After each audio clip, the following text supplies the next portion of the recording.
So in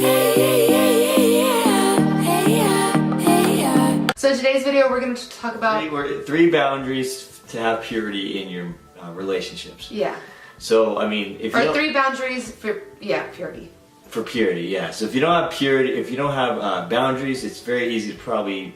I don't know how you maintain purity without having boundaries, because eventually you're just gonna have a line cross or something that could get blurred, and so having boundaries in place could very well help you and your significant other, spouse, whatever, or well, girlfriend, boyfriend, preserve what God's calling you to do.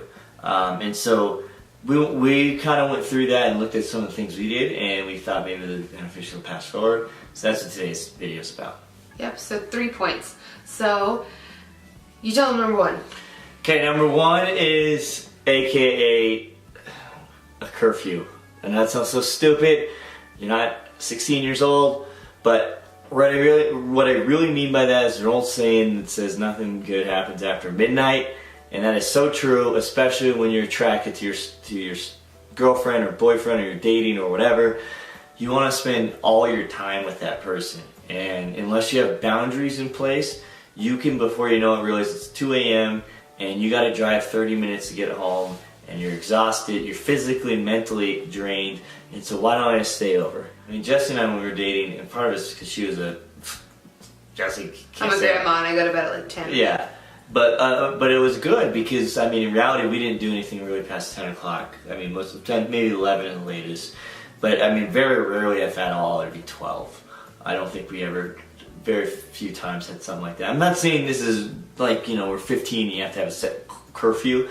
But at the same time, just be aware of the later it gets, the harder it is to remain pure. It just is. I mean, you're going to justify staying over, justify doing something, your brain's shutting off, you're not always thinking. And you're like lingering, you're like looking for an excuse to stay late. Right, and then you can make it, the good excuse is that it's better for me not to drive under this condition because I'm exhausted, you know, or whatever, and you justify it. But just be on guard with that, because that one's very easy to fall into.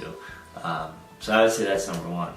Okay, number two is sleep in separate beds / no overnights.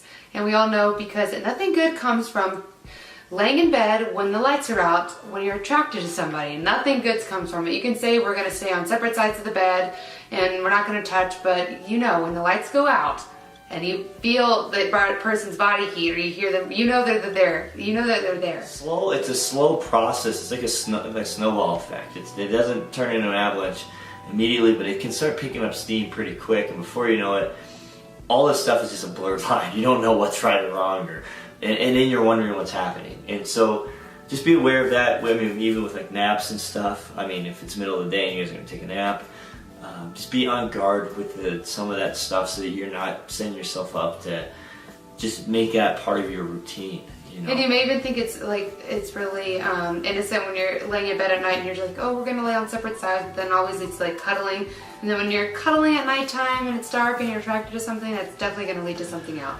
So like you said, it's the snowball effect. Yeah. We don't want to sit here and say like, hey, we're so Christian. This is exactly what you're supposed to do, and do not do anything else. Like, that's the stuff that Jesse and I kind of make fun of. Yeah. But at the same time, it's like there are real truths in being obedient to set parameters within you and your spouse, what you guys agree upon, to make sure you maintain purity. Some people have better self-control than others. Yeah. And so I'm not sitting here saying, don't do this. Like, it's not, there's nothing in the Bible that's like going to be so hardwired about this. But use wisdom. And if it's tempting for you, especially as guys, like we used before, it's like getting on an on-ramp of highway. Like Jesse just said, you start touching, you start feeling, you start doing this. It's an on-ramp, and it becomes nearly impossible not to want to go to the next stop. So just don't get on it. So just don't get on it. Yep. And number three, we decided, is just having fellowship, or somebody to root for you, someone that's on your team, because that's really, really important, especially in this day and age when not a lot of people are practicing purity. You have to have somebody that's rooting for you, kind of to help hold you accountable. So if I say, you know, if we're talking to someone and we say, oh, me and JJ are thinking about going somewhere for the weekend, you need somebody to say, oh, really? Like, where are you guys going to stay?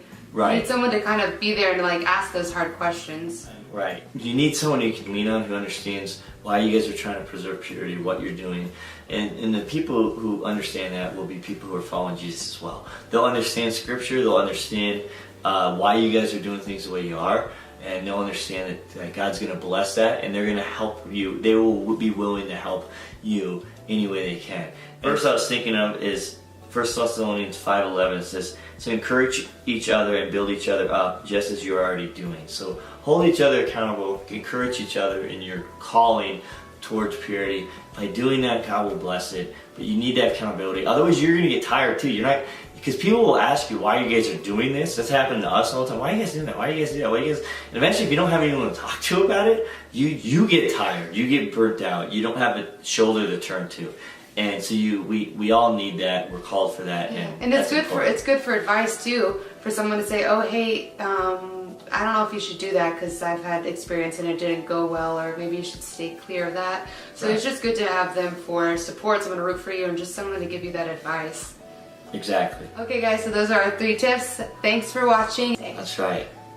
Bye guys, bye. Bye.